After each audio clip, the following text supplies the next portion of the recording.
marilah kita ucapkan kehadiran Allah Subhanahu wa Ta'ala. Karena berkat rahmat dan karunia-Nya kita dapat berkumpul di rumah Ibu ya, anggota PKH Ibu Yeni dalam rangka pertemuan kelompok atau pertemuan P2K2 dengan judul dengan modul pencegahan dan penanganan stunting bagi SDM Desa sesi 1 memahami permasalahan stunting. Sebelumnya terima kasih banyak salam ke ibu-ibu yang datang pada kesempatan ini. Mudah-mudahan apa yang awak pelajari hari ini, mudah-mudahan ada ilmu dan pengalaman yang kita bawa pulang hendaknya nantinya. Terima kasih banyak. Setelah itu kemarin pas pertemuan kelompok bulan petang, awaklah mempelajari modul 1 tentang pencegahan dan penanganan stunting, yaitu siapa-siapa saja yang berperan aktif di dalam penanganan stunting. Kalau ada di lingkungan awak, anak-anak sobok di awak yang mengalami stunting atau kekurangan gizi, sia-sia yang berperan aktif di dalamnya ibu-ibu, keluarga terdekat, pada posyandu,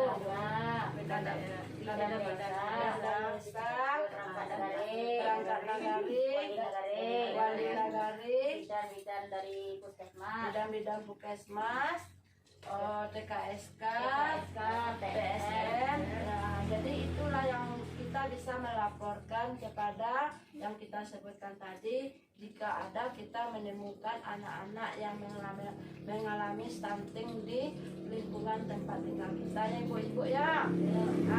Jadi ini awak masukkan modul 2 kok awak mempelajari tentang pencegahan dan penanganan stunting bagi SDM Kesos.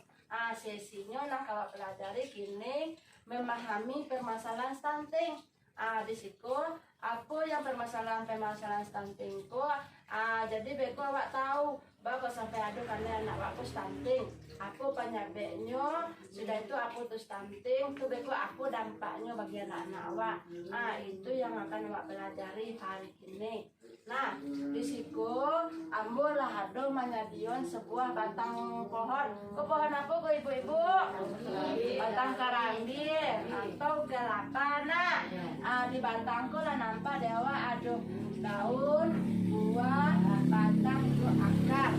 Nah, dari itu beko ibu-ibu ambo tunjuk sekitar hampir orang untuk letakkan di situ.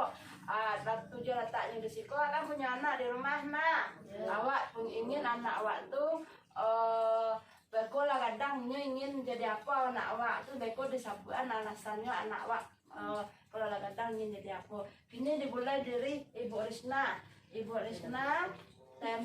Catat dulu ibu, anak ibu namanya Sia. Sudah itu lah kadang ibu ingin anaknya jadian. Sudah itu aku alasannya deh. Bu. Nanti sih kok. Dia di atas. Ini kancana di kateng, ngomong kan kateng. Bawa dari kateng. Makasih Bu. Sudah itu nih Warma ingin nama anaknya Sia. Sudah itu kalau kadang anak ingin jadi anyo itu alasan apa deh. Nah, silakan tempel Ibu Warma.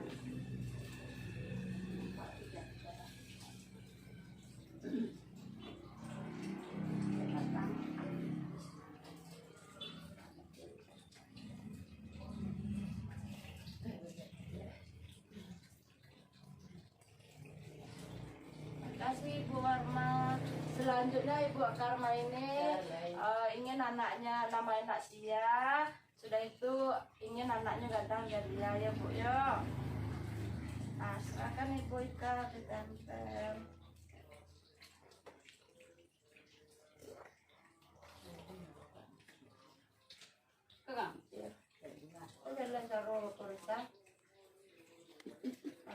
Ibu Karma ini. Sekarang Ibu Yeni, nama anak siapa, inginnya bisa jadi apa, dan alasannya kenapa anak Ibu ini seperti itu.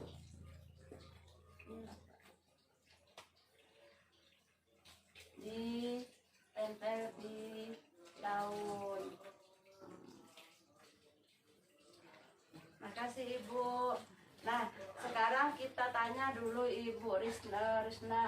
Ibu ingin anaknya, nama anaknya Nazar, Muhammad Nazar. Cita-citanya ingin menjadi Pak Kua. Pak Kua menikah orang Ibu ya? Menikah orang. Jadi ya Ibu ingin anaknya bisa menikah orang. Apa alasan Ibu supaya Ibu ingin anak Ibu menjadi Pak Kua kok? Aku seandainya banyak masyarakat awak yang kurang mampu, biasanya kan nikah kini kan mamayi. Iya. Jadi awak bisa walaupun awak nikah masaji, nikah di rumah awak. Misalnya awak sama mamayi 1 juta atau 500. Kalau seandainya anak awak bisa jadi Pak Kua, bisa menyusui misalnya 1 kilo lah. Oh, dikurangi. Nah itu alasan awak. Berarti niat ya Ibu Risna aku sangat mulia ya. Kalau nyampan anaknya jadi Pak Kua, Beko, berarti beliau ingin anak lo kan menikahkan orang-orang yang kurang mampu. Biasanya menikah di masjid atau di rumah memayi awak kan 600.000 kini. Kalau anak lo bisa mudah-mudahan dapat 100 atau 150 khusus bagi yang kurang mampu. Kalau nang kayu biasa lah. Itu kita mulai dari akar menjadilah dia batang dah. Nah batang kerambi tadi adalah anaknya Ibu Warma Lisiko Delma Yuli ingin menjadi bidan. Alasannya mengobati orang sakit terutama bagi orang yang kurang mampu. Hampir sama nih ya ibuku sama anaknya Ibu Warma bagi orang kurang mampu aja, karena kita ini adalah keluarga PKH, keluarga kurang mampu. Jadi cita-cita kita menjadikan bantuan bagi yang kurang mampu itu Bu. Iya. Bapak sampai mau iku alasan Ibu. Yang kadang-kadang karena ibu rumah sakit ada PT, kartu BPJS semua ada. Ya, ke ibu dan anak bisa membayar orang anda PT. Saya membati menolong orang yang dapat PT sangat mulia tujuan ibu-ibu ya. Mudah-mudahan dijabah oleh Allah. Amin. Setelah itu lah haduhnya batang menjadilah daun dulu dah. Daun sama buah nak berdaun lainnya dulu nak. Di daunku ada anak kambanya Ibu Yeni. Ibu Yeni, apa alasan Ibu ke Bu? Coba Bu baca Bu. Ingin anak menjadi ustaz untuk mendalami ilmu ramu, untuk berbagi ilmu ramu di masyarakat, untuk supaya bisa mendidik anak-anak untuk belajar baca tahfiz. Jadi nih Ibu kok anaknya menjadi ustaz. Lah menjadi ustaz tuh majan hafiz Al-Quran.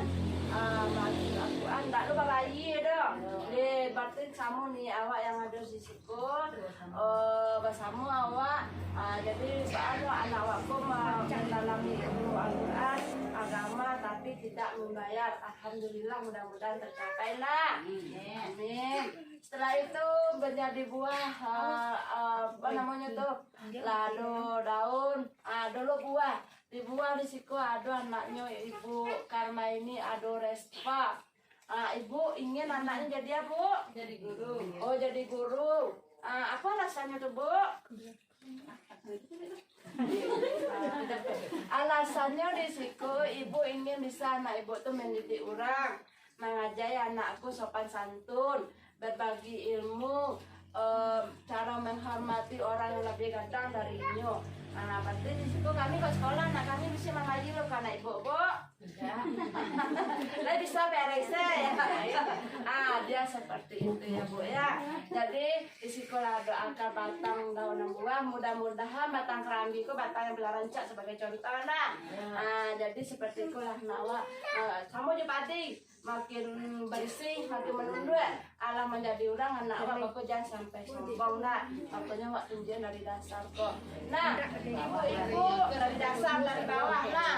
Dari bawah dulu nah. Ibu-ibu dengan lahadonya itu kan ada batang kayu sampai kateh. Nah, jadi supaya tercapai cita-cita anak ibuku mulai dari awal sampai akhir, apa ya ibu kerajuan?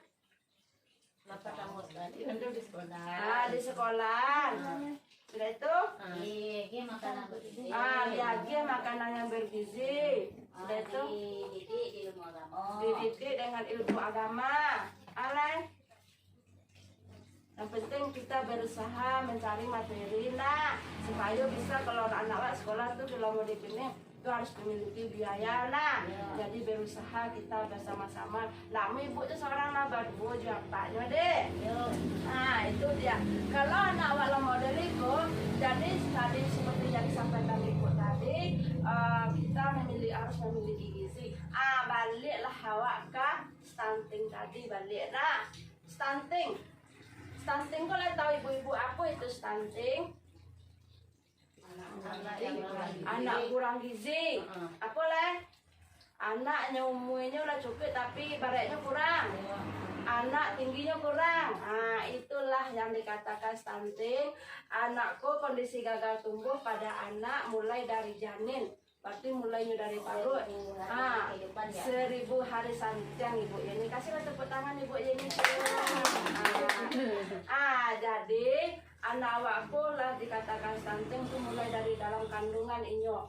Dari 0 bulan sampai umur 2 tahun.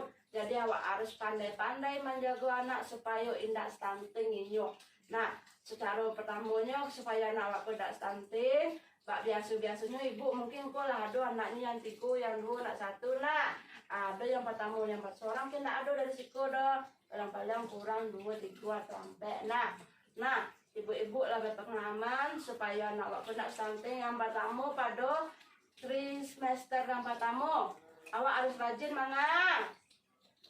makan tablet tambah darah. Minum susu ibu hamil. Sudah itu makan makanan yang bergizi. Yang bergizi apa ibu-ibu? Aduh, sayur, buah, ikan, daging, telur. Telur dapat dari sembako dah. Jadi di sini dagang telur sempat banyak.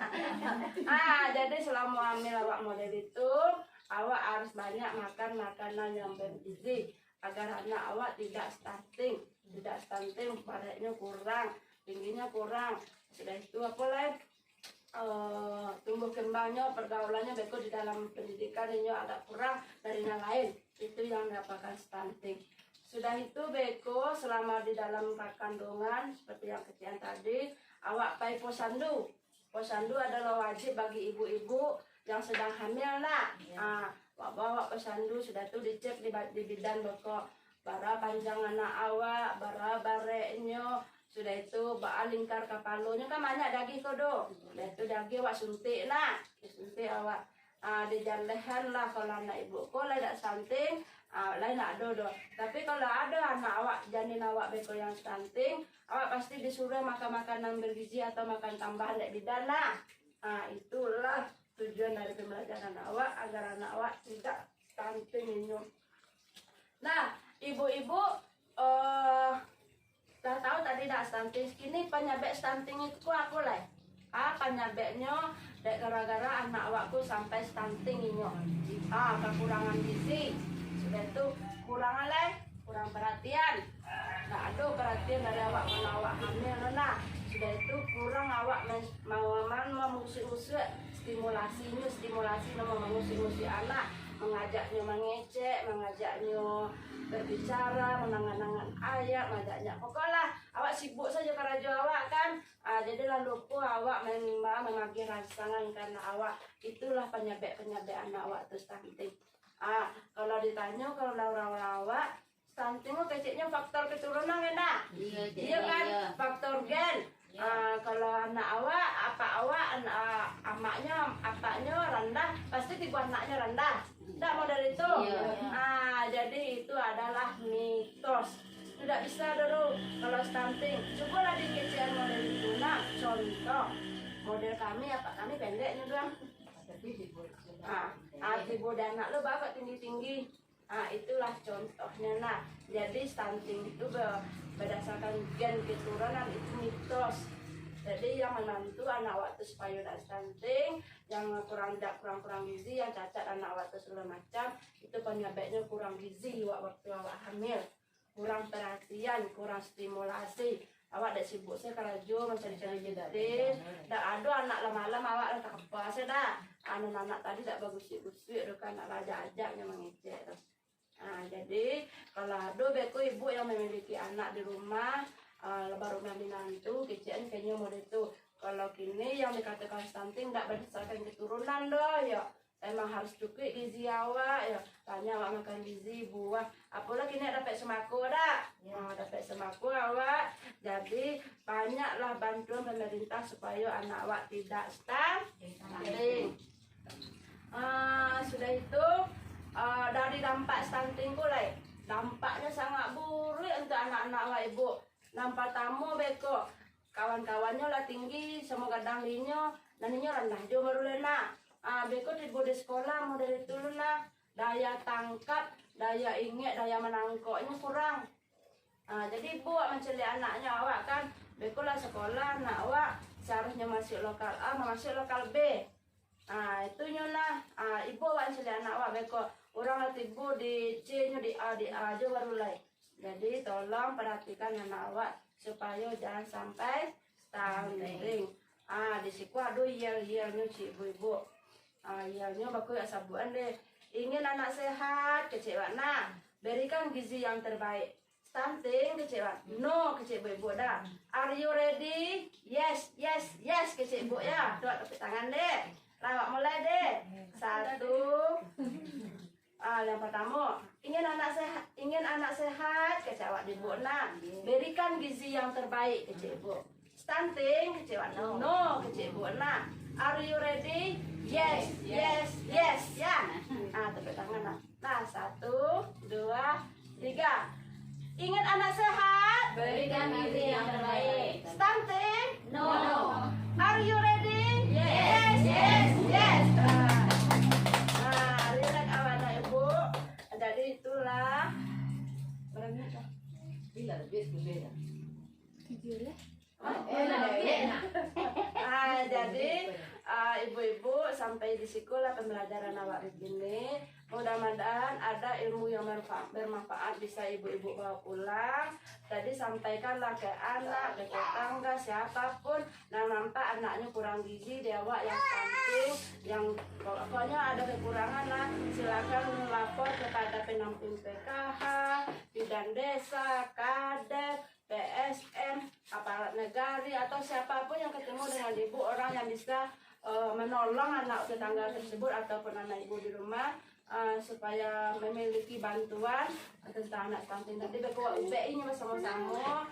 Jadi jangan berpangku tangan sewa dan cuma awak mencari anak stunting dua gandaan. Jangan seperti itu ya bu ya. Tapi bekerja sama kita supaya anak tersebut mendapatkan bantuan dan penanganannya. Terima kasih ibu-ibu atas kehadirannya kali ini. Jika ada salah saya mohon maaf. Assalamualaikum warahmatullahi wabarakatuh. Waalaikumsalam warahmatullahi wabarakatuh.